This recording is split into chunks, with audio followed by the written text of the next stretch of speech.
ಕೋವಿಯತ್ನ ಅಗ್ನಿ ದುರಂತದಲ್ಲಿ ಮೃತಪಟ್ಟ ವ್ಯಕ್ತಿಯ ಮನೆಗೆ ಮುಖ್ಯಮಂತ್ರಿಗಳ ಸಲಹೆಗಾರ ಹಾಗೂ ಆಳಂದನ ಶಾಸಕ BR ಪಾಟೀಲ್ ಅವರು ಭೇಟಿ ನೀಡಿ ಮೃತ ವ್ಯಕ್ತಿಯ ಪಾರ್ಥಿವ ಶರೀರದ ಅಂತಿಮ ದರ್ಶನವನ್ನು ಪಡೆದರು.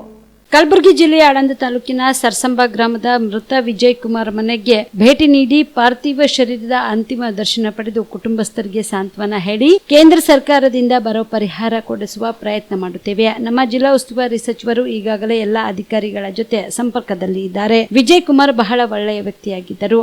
ನಮ್ಮ ಗ್ರಾಮದ ಯುವಕ ಮೃತಪಟ್ಟಿದ್ದು ಬಹಳ ನೋವಿನ ಸಂಗತಿಯಾಗಿದೆ. ಇಡೀ ಗ್ರಾಮವೇ ಶೋಕದಲ್ಲಿದೆ. ಆ ಕುಟುಂಬದ ನೋವಿನಲ್ಲಿ ನಾನಿರುತ್ತೇನೆ. ಮಕ್ಕಳ ವಿದ್ಯಾಭ್ಯಾಸದ ಬಗ್ಗೆಯೂ ಖರ್ಚಿನ ಬಗ್ಗೆ ಚಿಂತನೆ ನಡೆಸುತ್ತೇನೆ ಎಂದು BR ಪಾಟೀಲ್ ತಿಳಿಸಿದರು.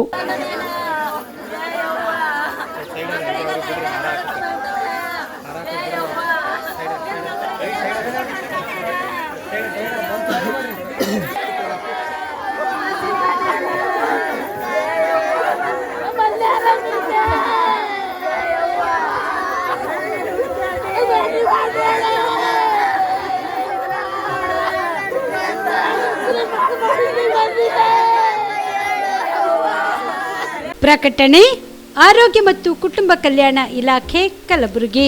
ಮಳೆಗಾಲದಲ್ಲಿ ಹರಡುವ ರೋಗಗಳು ಮಲೇರಿಯಾ, ಡೆಂಗಿ, ವಿಷಮಶೀತ ಜ್ವರ, ಚಿಕನ್ ಗುನ್ಯಾ, ಕಾಲರಾ, ಕಾಮಾಲೆ.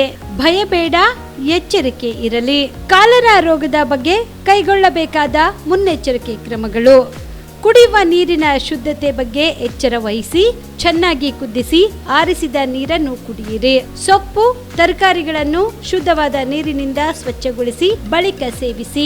ಶೌಚಾಲಯವನ್ನು ಬಳಸಿದ ನಂತರ ಹಾಗೂ ಆಹಾರವನ್ನು ಸೇವಿಸುವ ಮೊದಲು ಸಾಬೂನು ಬಳಸಿ ಕೈಗಳನ್ನು ಚೆನ್ನಾಗಿ ತೊಳೆಯಿರಿ. ಮನೆ ಆಹಾರ ಸೇವನೆಗೆ ಆದ್ಯತೆ ನೀಡಿ. ಅಸುರಕ್ಷಿತವಾಗಿ ತಯಾರಿಸಿದ ಹೊರಗಿನ ಆಹಾರವನ್ನು ಸೇವಿಸುವ ಮುನ್ನ ಎಚ್ಚರಿಕೆಯನ್ನ ವಹಿಸಿ. ದೇಹದಲ್ಲಿ ಬಳಲಿಕೆ ಕಂಡು ಬಂದರೆ ORS, ಉಪ್ಪು ಬೆರೆಸಿದ ನಿಂಬೆ ಪಾನಕ, ಹೆಚ್ಚಿನ ಪ್ರಮಾಣದಲ್ಲಿ ನೀರು ಕುಡಿಯಿರಿ. ದೇಹದಲ್ಲಿ ರೋಗ ನಿರೋಧಕ ಶಕ್ತಿ ಬಲಪಡಿಸಲು ಆಹಾರದ ಸಲಹೆಗಳು: ಪ್ರತಿದಿನ ಶುದ್ಧ ಮತ್ತು ತಾಜಾ ಆಹಾರ ಸೇವಿಸುವುದು. ಮಕ್ಕಳಿಗೆ ಪ್ರತಿನಿತ್ಯ ಭೋಜನದ ಬಳಿಕ 2 ಬಾರಿ ಹಾಲು ಸೇವಿಸುವ ಅಭ್ಯಾಸ ಮಾಡಿಸುವುದು. ಮುಚ್ಚಿದ ಪಾತ್ರೆಯಲ್ಲಿ ತರಕಾರಿಗಳನ್ನು ಹೆಚ್ಚು ಮೆತ್ತಗಾಗದಂತೆ ಬೇಯಿಸುವುದು. ಉಪ್ಪು, ಸಕ್ಕರೆ ಹೆಚ್ಚಿರುವ ಆಹಾರವನ್ನು ಸೇವಿಸಬೇಡಿ. ದಿನನಿತ್ಯ ಸುಮಾರು 2 ಲೀಟರ್ ನೀರು ಮತ್ತು ತಾಜಾ ಹಣ್ಣಿನ ರಸ ಸೇವಿಸಿ. ಹಣ್ಣು, ಹಸಿ ತರಕಾರಿ, ಸೊಪ್ಪುಗಳು, ದ್ವಿದಳ ಧಾನ್ಯಗಳು ಹಾಗೂ ರೂಢಿಯಲ್ಲಿ ಇದ್ದರೆ ಮಾಂಸ, ಮೀನು, ಮೊಟ್ಟೆ ಸೇವಿಸುವುದು. ನಿಮ್ಮ ಆರೋಗ್ಯ ನಿಮ್ಮ ಬದ್ಧತೆ. ಹೆಚ್ಚಿನ ಮಾಹಿತಿ ಹಾಗೂ ಚಿಕಿತ್ಸೆಗಾಗಿ ಹತ್ತಿರದ ಆರೋಗ್ಯ ಕೇಂದ್ರಕ್ಕೆ ಭೇಟಿ ನೀಡಿ.